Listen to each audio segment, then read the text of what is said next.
السلام عليكم ورحمة الله وبركاته. سو dhawaada daawadayaal waa mar kale iyo muuqaal cusub iyo kanaalkiinii weydiin iyo warcelin. Muuqaalkani daawadayaal waxaynu ku soo qaadan doonaa 10 su'aalood iyo jawaabahooda oo ku saabsan diinta Islaamka. Nala wadaag daawada inta su'aalood aad garatay inta aad garan weyday. Su'aasha ugu dambeysana waxay noqon doontaa su'aasha ugu adag. Ana ilaawin daawada inaad ku saliso Nabi Maxamed naxariis iyo nabadgelyo dushiisa ahaatee.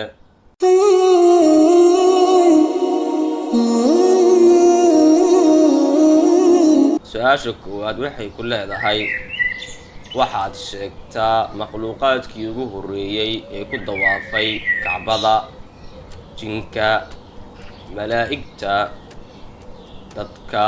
jawaabtu waa malaa'igta. waxaad sheegtaa qofkii la socday nebi muuse calayhi salaam markuu u socday qadir, dulkifli, cusayr, yuushac. jawaabtu waa yuushac. imise jir ayuu ahaa nebi maxamed naxariis iyo nabadgelyo dushiisa ahaatee kolkii uu ilaahay ka dhigay nebi? 5 jir, 40 jir, 30 jir. jawaabtu waa 40 jir. kuma ayuu ahaa nebigii kafaalo qaaday maryam bintu cimraan?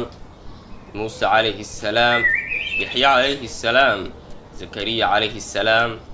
jawaabtu waa zakariya calayhi salaam. meeqa sana ayay socotay dacwadii nebi maxamed naxariis iyo nabadgelyo dushiisa ahaatee uu dadka diinta ugu baaqayay qaab sir ah? 1 sano, 3 sano, 5 sano. jawaabtu waa 3 sano.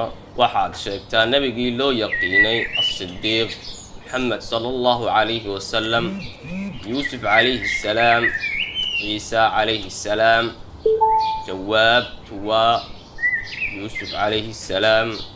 maalintee ayay ka soo baxeen aadan iyo xaawo jannada? maalin khamiis ah, maalin jimco ah, maalin isniin ah.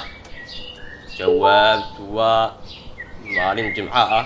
waxaad sheegtaa wixii ugu horreeyey uu sameeyey nebi aadan calayhi salaam markii jannada laga soo saaray.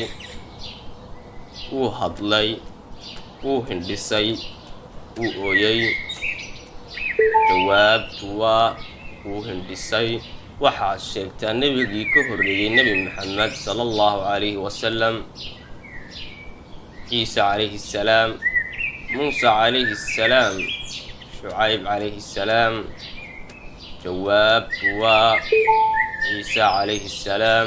su-aasha ugu dambeysa waa kuma xayawaanka janaabada iska meera sida bani aadmiga, waraabaha, geela, libaaxa? jawaabtu waa waraabaha. waxaynu soo gaarna daawade qaybtii aad ugu soo jawaabi jirteen kommentiga. su-aashani waxay ku leedahay daawade waxaad sheegtaa magaca malaga ilaaliya naarta. waxaan rajaynayaa daawadayaal inaad su-aashaas ugu soo jawaabi doontaan qaybta kommentiga. fadlan ha ilaawin inaad muuqaalka like saarto, asxaabtaadan aad u sheergarayso, kanaalkana aad nagu soo biirto. asalaamu calaykum waraxmatullaahi wabarakaatuh.